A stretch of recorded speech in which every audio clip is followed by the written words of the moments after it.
तुमच्या माध्यमातून मला जे कळालंय की माझ्या खात्याचे जवळपास 450 कोटी रुपये वर्ग करण्यात आलेले आहेत.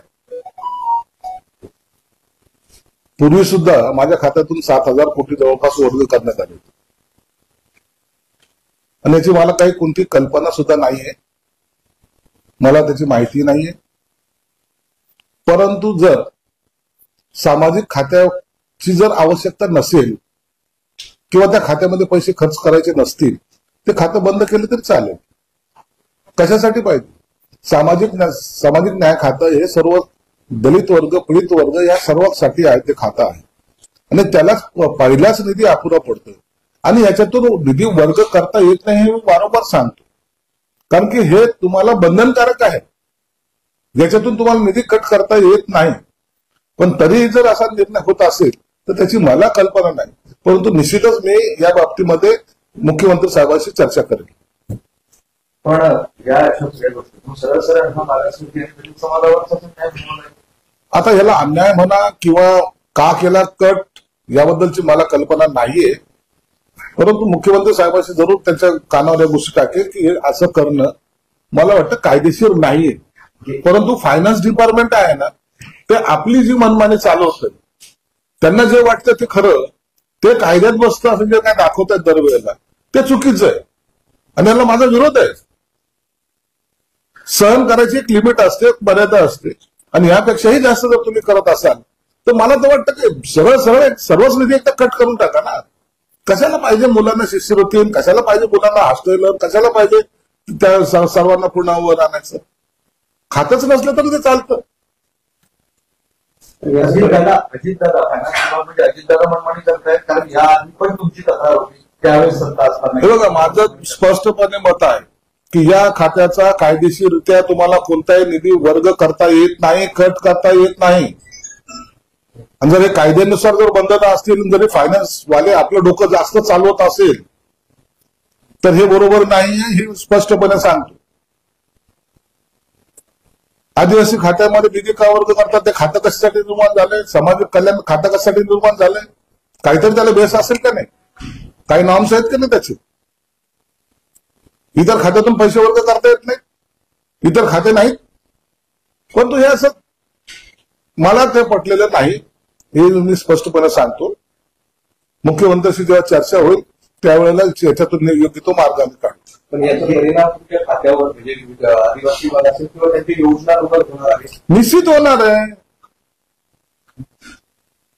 माझं दायित्व गेल्या वर्षाचं 1,500 कोटी रुपयाचं आहे, दायित्व आहे, देणे आहे मला. पुन्हा जर याच्यात अशी जर कट पडत असतील तर हे दायित्व वाढतच जाणार आहे आणि डिपार्टमेंटला एक दिवस अशी गळती लागेल की कामच करता येणार नाही. आता एखाद्या जर नवीन योजना आणायची असेल किंवा एखाद्यानं जर मदत करायची जर ठरवलं तरी मी करू शकणार नाही, हे तेवढं सत्य आहे.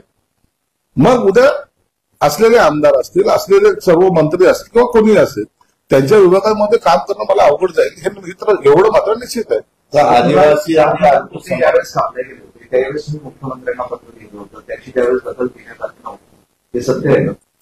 आता त्यावेळेला त्यांना मी पत्र देणं हे माझं काम आहे. ते माझे वरिष्ठ आहेत, त्यांनी काय निर्णय आणून दिलेला आहे त्यावर मुख्यमंत्र्यांनी काय निर्णय घेतलाय किंवा काय सूचना दिल्या त्याची कल्पना मला नाही. बरं, शिवसेनेच्या मंत्र्यांच्या खात्याचे पैसे वर्ग होताना दिसते मला, असं एक तुम्हाला वाटतंय? शिवसेनेच्या खात्याचे इतर खात्याचे पैसे वर्ग झाले की नाही मला कल्पना नाही, पण तो सामाजिक न्यायाचे झाले एवढं मात्र निश्चित सत्य आहे आणि ते सत्य नाकारता येणार. स्पेसिफिक शिवसेनेचे मंत्री त्यांचाच निधी कमी करत असतात असं दिसतंय.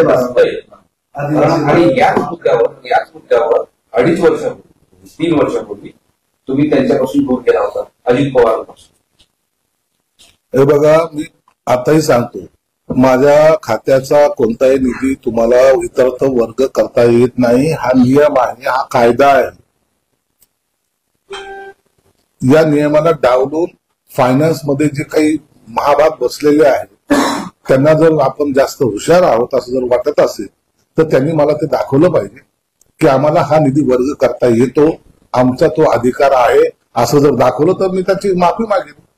परंतु तुम्हाला आपली मनमानी करण्यासाठी कायद्याच्या याच्यामध्ये पळवापळवी करणे किंवा त्याच्यामध्ये इतरार्थ कारण दाखवून आम्हाला वर्ग करता येतो असं जर म्हणत असाल तर ते चुकीचं आहे. स्पष्टपणे सांगतो ते चुकीचं आहे. तुम्हाला हे करता येत नाही. तुम्ही लाडकी बहीण योजनेला पैसे देणं गरजेचं आहे याची कल्पना मलाही आहे, परंतु त्याच्यामध्ये तुम्ही जातीवाद करू शकत नाही. तुम्ही आता म्हणाल की याच्यातले पैसे काढले, आम्ही अशा बरेच भगिनींना पैसे दिले असं म्हणता येत नाही. लाडक्या बहीण ही कोणती जात नाही. लाडकी बहीण ही लाडकी बहीण आहे. मग त्यासाठी जो निधी पाहिजे तो सरकारने किंवा मुख्यमंत्री असतील यांनी कुठून काढायचा हा त्यांचा एक वैयक्तिक प्रश्न आहे, ते तो काढला पाहिजे. महाभाग हे महाभाग कोण? हे फायनान्स मधले बसलेले शकुनी आहे. या शकुनीने केलेलं हा काम आहे. हे करतात हे सर्व. त्यांच्यावर तर अजित पवारांचं पूर्ण वर्चस्व आहे ना. आता कुणाचं वर्चस्व आहे नाही मला माहित नाही, परंतु निधी वर्ग करता येत नाही एवढं मात्र सत्य आहे. पण असं आहे की आदिवासी आणि अल्पसंख्याक समाजाचा आवाज मोठा नाही, सत्तेत मोठा सहभाग नाही, त्यामुळे सहज यांचा निधी वळवला तर काय आवाज होणार नाही, कोणी विरोध करणार नाही, ही एक भावना सरकार. असं नसतं. आदिवासी असो, दलित पीडित लोक असतील, इतर समाजाचे लोक असेल, जे वंचित घटक आहेत त्यांच्यासाठी सरकार कोणतंही असलं तरी त्यांना एक पॅटर्न दिलेला आहे, एक कायदा त्यांच्याशी बनलेला आहे. आणि मंत्री कोणी असेल किंवा सरकार कोणाचं असेल तरी काही फरक पडत नाही. तेवढा निधी हा त्यांच्या खात्यामध्ये त्यांना द्यावा लागतो आणि त्याच्यानुसार काम करावं लागतं. हे बंधनकारक सर्वांसाठी. दुसरा एक मुद्दा असा आहे की 100 दिवसाचं ऑडिट केलं, त्याच्यामध्ये तुम्ही फार पिछाडीवर राहिला का? अशाच परीक्षांमुळे नाराज आहात म्हणून हे काम संत गतीनं सुरू आहे की नेमकं याचं मागचं कारण काय आहे? संत गतीने काम सुरू नाहीये, ही सुरुवात आहे. 100 दिवसाचं प्रगती पुस्तक जर पाहिलं तर मुख्यमंत्र्यापासून इतर अनेक लोकांचे प्रगती पुस्तक तुम्हाला मायनसमध्ये दिसत आहे. त्याचं कारण असं आहे की ही सुरुवात आहे. सुरुवातीला जो काही गॅप आहे, पहिल्याचा कामाचा आणि आताच्या याच्यामध्ये जो काही गॅप निर्माण झालेला तो गॅप भरून काढण्याचा प्रयत्न सर्वच मंत्री आणि सर्व अधिकारी करतायत. म्हणून तो गॅप भरायला पहिला त्याच्यामध्ये तुम्हाला कमी मार्क दिसतील, परंतु आणखीन हा जो कार्यक्रम पुढे कंटिन्यू चालणार आहे त्याच्यामध्ये निश्चितच तुम्हाला प्रगती झालेली दिसेल. आणि आम्ही जे काही पिछाडी आहोत एक दिवस आम्ही आघाडीवर निश्चित तुम्हाला दिसू. लोकांच्या नजरेत चांगली कामं करणारे विभाग नापास झाले आहे, त्याला कारणीभूत कोण आहे? कारणीभूत नापास म्हणून समजू नका. मी तुम्हाला सांगितलं मागचं गॅप भरायचं काम आम्ही पहिले करतोय आणि आता एक सुरळीतपणा त्याला यायला लागलेला आहे.